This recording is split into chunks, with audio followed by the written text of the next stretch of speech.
lupa di subscribe, nyalakan lonceng notifikasi, like, dan komen video ini.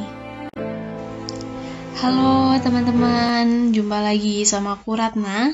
Kita ketemu di Ratna Amalia Channel. Oke teman-teman, tetap semangat untuk belajar ya. Kita udah masuk materi belajar SKB CPNS untuk formasi penyuluh pertanian yang ke-12 tentang pengolahan lahan. Oke teman-teman, baiklah langsung aja yuk kita mulai untuk belajar hari ini. Oke, sebelum itu kita harus tahu nih teman-teman perbedaan tanah sama lahan. Jadi tanah itu adalah hasil dari proses pelapukan batuan dan sisa bahan organik yang memiliki bagian-bagian tertentu, misalnya tanah humus, debu, pasir, butiran liat, dan masih banyak lagi bagian lainnya.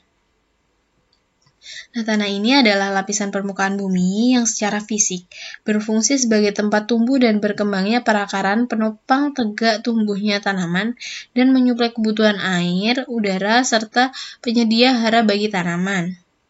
Kemudian lahan adalah suatu daerah di permukaan bumi dengan sifat-sifat tertentu, meliputi biosfer, atmosfer, lapisan geologi, hidrologi, populasi tanaman dan hewan, serta hasil kegiatan manusia. Sampai pada tingkat tertentu itu mempengaruhi fungsi lahan pada masa yang akan datang. Jadi titik poinnya adalah kalau tanah itu ya udah memang sudah ada hasil dari pelapukan batuan dan sisa bahan organik, tempat tumbuhnya tanaman gitu ya teman-teman. Dan itu memang sudah ada di permukaan bumi. Nah, bedanya dengan lahan ini tuh gak cuman tanah itu sendiri, gak cuman bagian fisik dari permukaan bumi itu, tetapi ada juga meliputi atmosfer gitu ya. Ada hidrologi, ada pengairannya gitu, ada vegetasi yang tumbuh di dalamnya, itu adalah lahan. Jadi lahan itu lebih kompleks gitu ya teman-teman. Ini ada jenis-jenis tanah. Tanah itu yang pertama ada regosol. Regosol itu berasal dari letusan gunung berapi, tapi belum sempurna gitu. Nah, tanah ini tuh masih rendah kandungan bahan organiknya, teksturnya masih kasar, dan belum terlalu baik untuk menyimpan air dan mineral. Jadi ya kurang subur gitu ya. Nah, tanah ini tapi bisa digunakan untuk tanaman-tanaman yang tidak membutuhkan banyak air, ataupun tanaman palawija juga bisa. Selanjutnya, nomor 2 adalah tanah litosol. Litosol ini hampir sama dengan regosol, karena asalnya sama gitu ya. Tetapi lebih dangkal dan lebih peka terhadap erosi. Kandungan bahan organiknya rendah juga, tapi bisa digunakan untuk penanaman palawija dan tanaman keras. Yang ketiga adalah tanah latosol. Terbentuk dari pelapukan batuan sedimen dan metamorf. Tanah ini sebagian besar terbentuk dan berkembang di daerah yang lembab. Kandungan bahan organiknya juga bisa berubah-ubah gitu, tapi sudah lumayan bisa menyerap air dan menahan erosi. Nah, tanah latosol ini biasanya digunakan untuk lahan perkebunan seperti tebu, kopi, maupun karet. Nomor 4 adalah tanah organosol yang terbentuk dari pelapukan batuan organik atau bahan organik. Nah, biasanya ditemukan di daerah rawa atau daerah yang banyak tergenang air. Nah, organosol ini merupakan tanah yang subur ya teman-teman ya. Karena organosol itu ada dua, ada tanah humus dari pelapukan bahan organik yang sudah mati, ataupun dari tanah gambut atau hasil pembusukan bahan organik di dalam keadaan anaerob dan masam. Kalau tanah humus itu contohnya ada kelapa, nanas, padi gitu untuk penanaman itu. Tapi kalau yang tanah organosol yang tanah gambut itu bisa digunakan untuk kelapa sawit. Kemudian nomor 5 ada tanah grumusol. Ini tidak terlalu tinggi ya, tidak terlalu jauh dari permukaan air laut, tapi biasanya berada di topografi yang berbukit.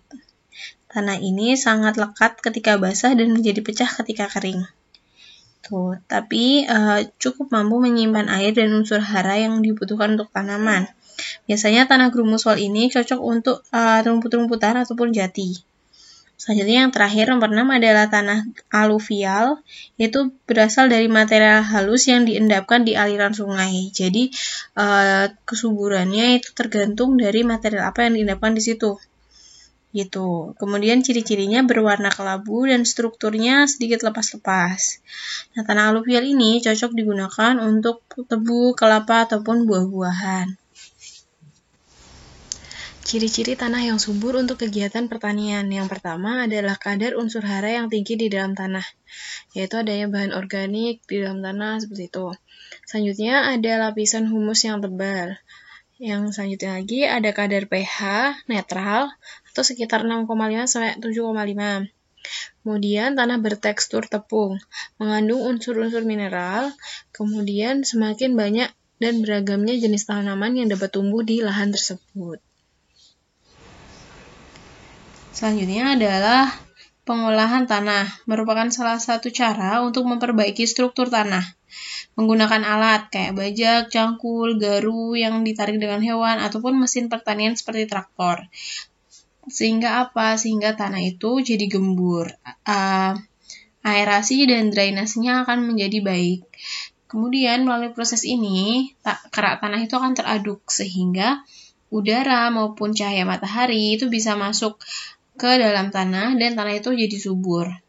Tujuan utama dari pengolahan lahan adalah agar tanah itu subur, bisa menjadi media tanam yang baik untuk tanaman.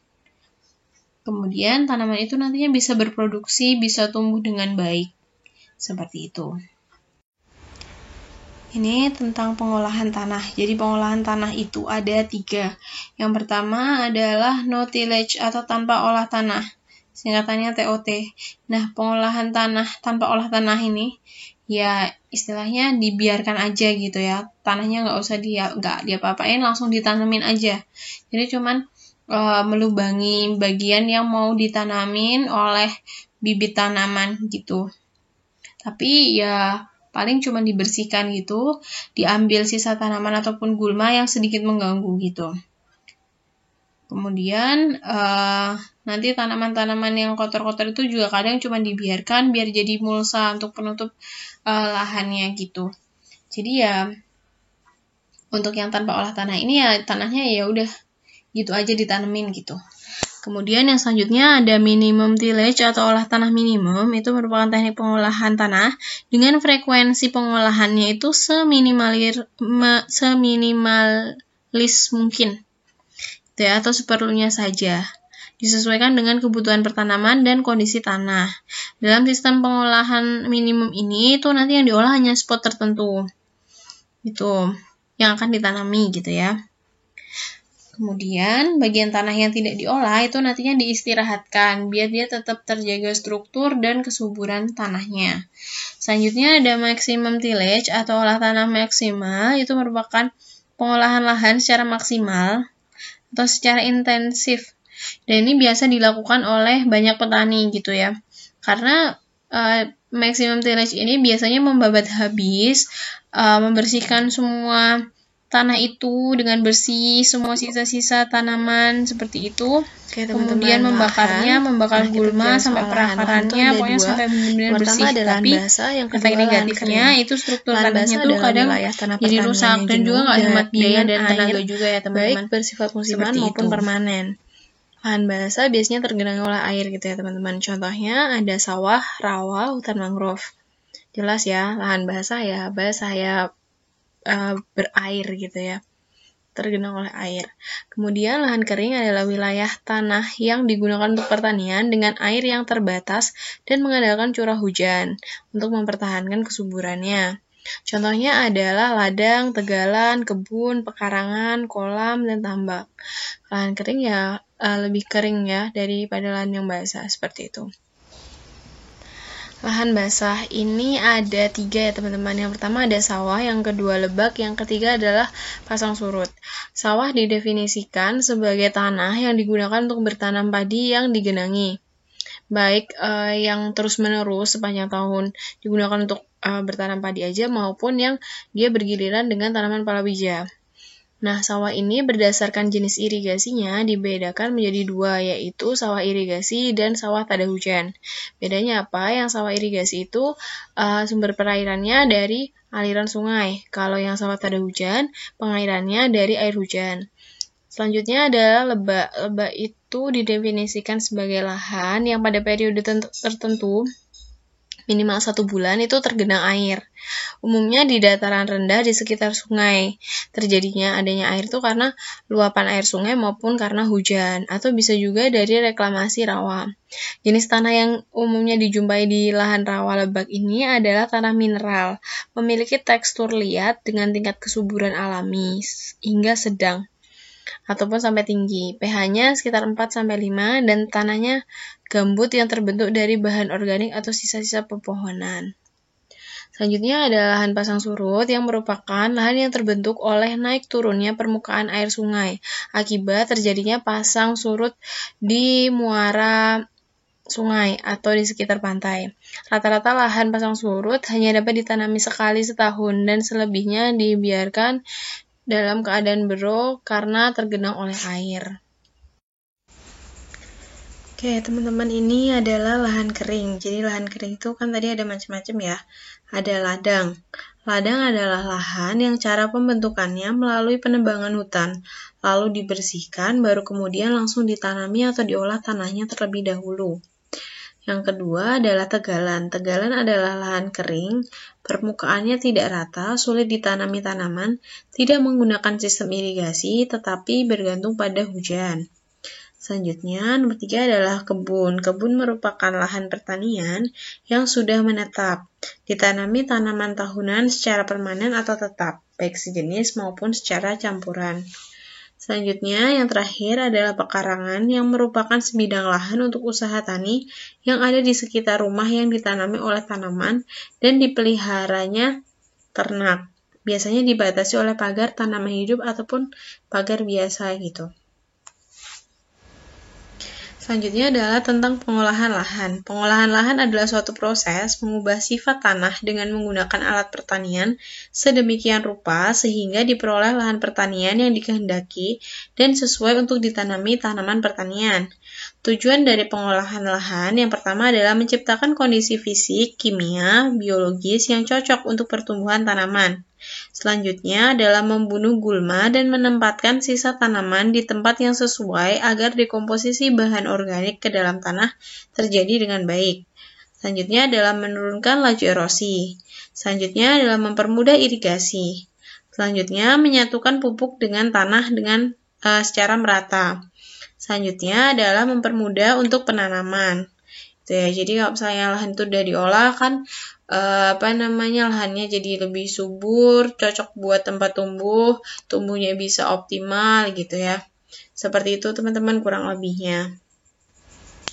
Oke teman-teman, ternyata belajar hari ini sudah cukup sampai di sini ya teman-teman. Kalau misalnya masih kurang, teman-teman bisa komen di bawah untuk materi belajar apa yang perlu ditambahkan gitu ya teman-teman.